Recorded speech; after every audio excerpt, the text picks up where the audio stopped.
Bonjour à tous, aujourd'hui dans l'actualité nous reparlerons de la polémique de Civitas qui a invité l'essayiste Pierre Hélard lors de sa conférence d'été dans laquelle il a tenu des propos antisémites.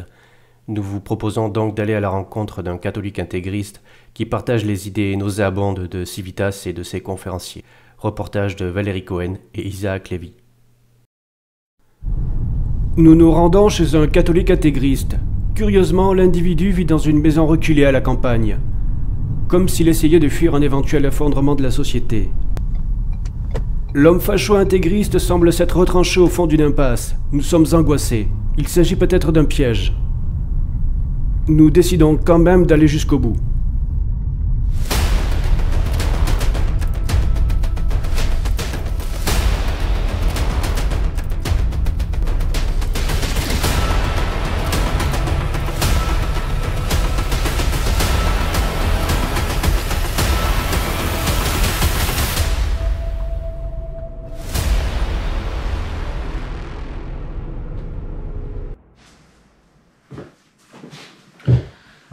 Donc oui, bonjour. Alors moi je suis converti depuis 2016 et donc dès le début de ma conversion, j'ai très vite compris en étudiant la foi catholique et la doctrine catholique que j'allais être en porte-à-faux avec beaucoup de lois de la République française en fait. Et je suis pour le retour d'une monarchie de droit divin. Ensuite, l'homme nous montre sa bibliothèque. Des ouvrages comme celui-ci, Le droit des catholiques de se défendre. Avec en couverture un homme en smoking, avec une arme de poing à la ceinture. Et dès que nous ouvrons le livre en deuxième page, une arme automatique. Nous continuons avec cet ouvrage de l'abbé Riou, de la question juive, un ouvrage hautement antisémite. Il continue, rien ne semble pouvoir l'arrêter. Ici, la France juive d'Édouard Drummond. Ça transpire l'antisémitisme. C'en est trop pour nous. Nous décidons de quitter ce lieu nauséabonde et de contacter le Mossad, les forces de l'ordre, afin que cet individu soit arrêté dans les plus brefs délais.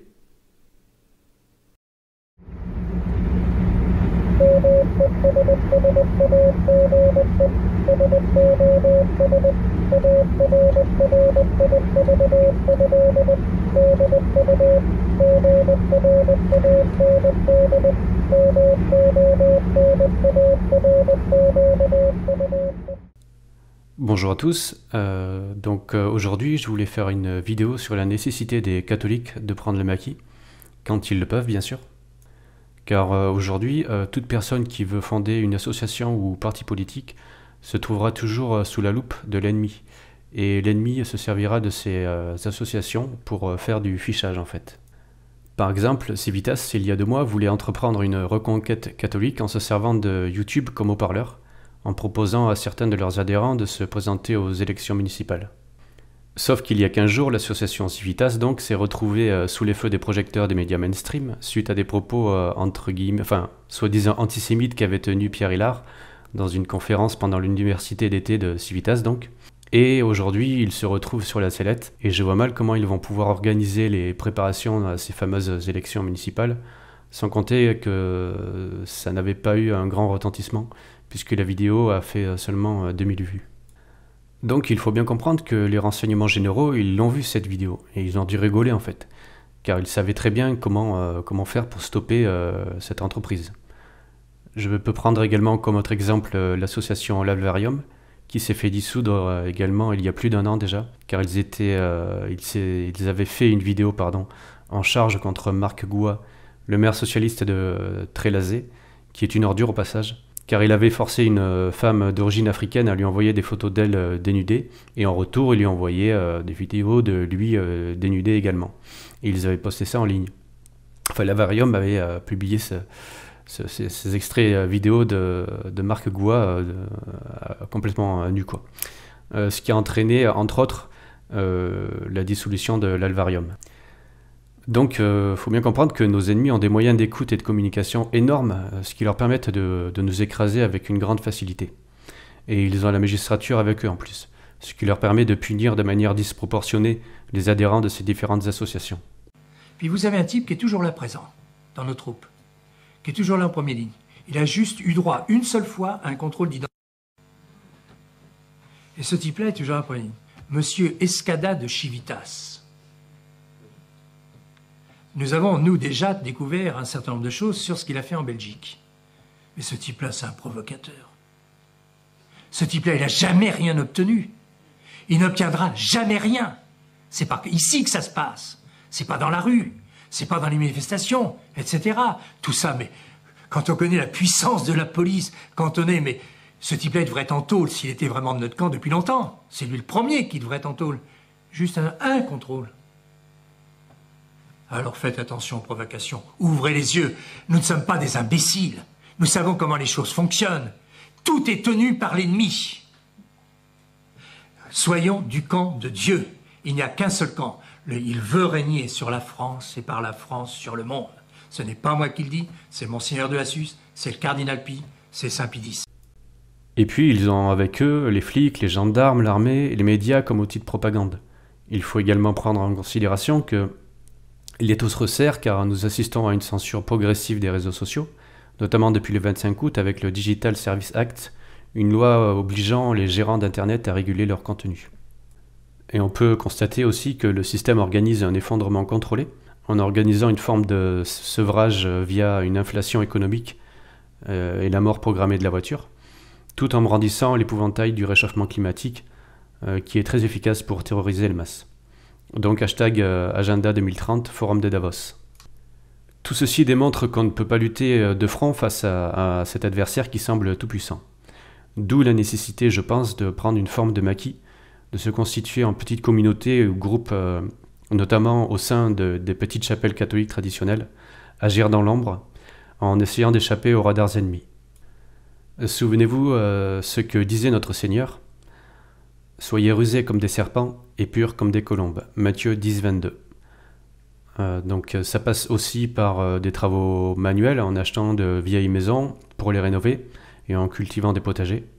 On peut également s'armer, ce n'est pas encore interdit de se rendre dans un stand de tir pour prendre un permis de chasse. Pour ça, je vous renvoie au livre Le droit des catholiques de se défendre. Et pour la communication et pallier à la censure des réseaux sociaux qui se profilent à l'horizon, je pense que le radio amateur peut nous aider à rester en contact. Certes, ça demande des efforts, notamment passer une licence, et puis une radio HF, ça coûte pas mal d'argent. Après, il suffit à nous de créer un langage codé que l'on renouvelle régulièrement pour brouiller les écoutes des renseignements généraux, des GSE, tout ça. Et puis, dans le même temps, demander l'intervention et la protection de Dieu en créant des groupes de prière, continuer à faire de l'apostolat pour rallier des âmes à notre cause, à savoir la défense de la foi catholique et le salut des âmes. N'oublions pas que la France est la fille aînée de l'Église, et en plus d'être le bras armé de l'Église. Voilà, je vous ai donné quelques idées qui pourraient nous permettre de traverser cette crise en attendant et en espérant l'intervention de Dieu. De toute façon, la majorité de la population est soumise ou croit à tous les mensonges de cette société antéchrist. Aujourd'hui, la droite nationale est complètement cachère et soumise à une certaine communauté dont je tairai le nom. Donc nous allons devoir nous serrer les coudes entre catholiques intègres et amoureux du règne social de l'Église. Bon courage à tous et que Dieu vous garde. Notre-Dame, priez pour la France. Jadis, on ne nommait par tous les pays la France que le trésor de noblesse. Chacun trouvait en elle la bonté, l'honneur, la loyauté, la noblesse, la science, la courtoisie, le sens et la prouesse. Tous les autres peuples prenaient plaisir à la suivre, et maintenant j'ai grande déplaisance à te voir subir tant de douleurs. Ô très chrétien, ô franc royaume de France. Sais-tu d'où vient ton mal, à vrai parler, et pourquoi tu es aujourd'hui en tristesse? Eh bien, je vais te le dire, et je crois par là m'acquitter avec toi. Écoute et tu feras sagesse. Ce qui t'a perdu, ô France, c'est ton grand orgueil, c'est ta paresse, ta convoitise, ton mépris de la justice, et cette luxure surtout, qui abonde et surabonde en toi. Voilà ce qui a forcé Dieu à te punir. Ô très chrétien, ô franc royaume de France, ne va pas cependant désespérer, car Dieu est très largement plein de miséricorde. Va vers lui, va lui demander ta grâce, car Dieu a déjà, il y a longtemps, pris des engagements pour toi. Pour avocate, choisis l'humilité, et Dieu sera très joyeux de te guérir. S'il a voulu mourir en croix, c'est pour tous les hommes, c'est en particulier pour toi, ô très chrétien, ô royaume de France. Citation de Charles d'Orléans, XVe siècle. Pratique. réciter 3 Ave Maria pour demander à Marie de ramener la grande, la chère France à sa destinée de fille aînée de l'Église. Je vous salue Marie, pleine de grâce. Le Seigneur est avec vous. Vous êtes bénie entre toutes les femmes, et Jésus, le fruit de vos entrailles, est béni. Sainte Marie, Mère de Dieu, priez pour nous pauvres pécheurs, maintenant et à l'heure de notre mort, ainsi soit-il. Je vous salue Marie, pleine de grâce. Le Seigneur est avec vous. Vous êtes bénie entre toutes les femmes, et Jésus, le fruit de vos entrailles, est béni.